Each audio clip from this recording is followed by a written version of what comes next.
Hello बच्चों, चलिए प्रश्न समझते हैं। हमारा प्रश्न है, न्यूक्लिक अम्ल कितने प्रकार के होते हैं? डीएनए की रचना एवं उपयोगिता का विस्तृत विवरण दीजिए। आइए समझते हैं। बच्चों, सबसे पहले हम अपने प्रश्न की मुख्य अवधारणा को समझेंगे। मुख्य अवधारणा हमारे प्रश्न में पूछा गया है, न्यूक्लिक अम्ल कितने प्रकार के होते हैं और हमें डीएनए की रचना और उसकी उपयोगिता के बारे में बताना है। आइए लिखें, न्यूक्लिक अम्ल। न्यूक्लिक अम्ल के बारे में बताना है और हमें डीएनए के बारे में भी समझना है। आइए देखते हैं। आइए लिखें बच्चों, न्यूक्लिक अम्ल। बात करें न्यूक्लिक अम्ल की, तो न्यूक्लिक अम्ल दो प्रकार के होते हैं बच्चों। एक को हम डीएनए कहते हैं और दूसरे को आरएनए कहते हैं। डीएनए का पूरा नाम डीऑक्सी राइबोस न्यूक्लिक अम्ल होता है तथा आरएनए का पूरा नाम राइबोस न्यूक्लिक अम्ल होता है। डीएनए का पूरा नाम क्या होता है बच्चों? डीऑक्सी राइबोस न्यूक्लिक अम्ल। ये डीएनए का पूरा नाम होता है। डीएनए क्या होता है बच्चों? तो डीएनए एक आनुवांशिक पदार्थ होता है।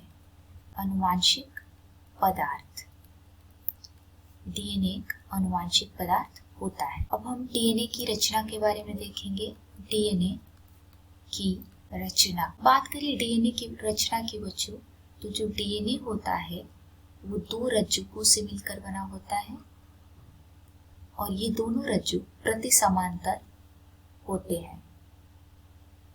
यानी कि अगर एक किनारे पे 5 बेस है तो दूसरे किनारे पे 3 बेस होगा, और प्रति समांतर मतलब इसके विपरीत एक किनारे पे 3 बेस है तो दूसरे किनारे पे 5 बेस होगा। जो डीएनए होता है वो पेंटोज शर्करा, नाइट्रोजनी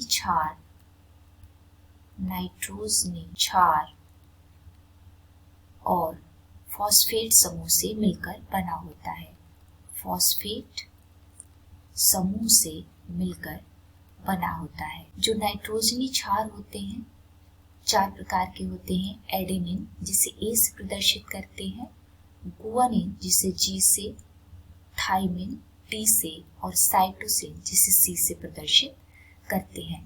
अगर इन रज्जुकों पे बात करें बच्चों, तो अगर एक सिरे पे एडेनिन है तो उसके विपरीत सिरे पे थाइमिन होगा, और ऐसे ही एक सिरे पे गुआनिन है तो उसके विपरीत साइटोसिन होगा। ये हाइड्रोजन बंध के द्वारा आपस में जुड़े होते हैं। हाइड्रोजन बंध के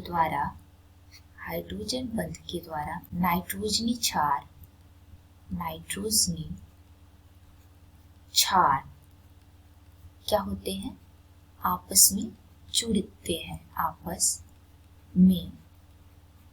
जुड़ते हैं। अब हम डीएनए की उपयोगिता को देखेंगे। डीएनए की उपयोगिता, क्या उपयोगिता है समझेंगे। तो बच्चों, डीएनए एक आनुवांशिक पदार्थ है। क्या है? एक आनुवांशिक पदार्थ है। आनुवांशिक पदार्थ, और इसका कार्य क्या है?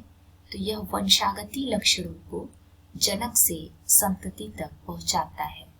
यह वंशागती लक्षणों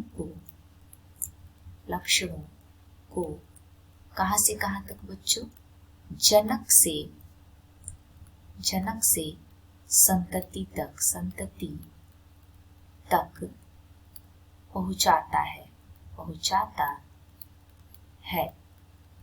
और क्या कार्य है? तो जो डीएनए है इसके द्वारा गुणसूत्रों का निर्माण होता है। डीएनए के द्वारा क्या होता है बच्चों?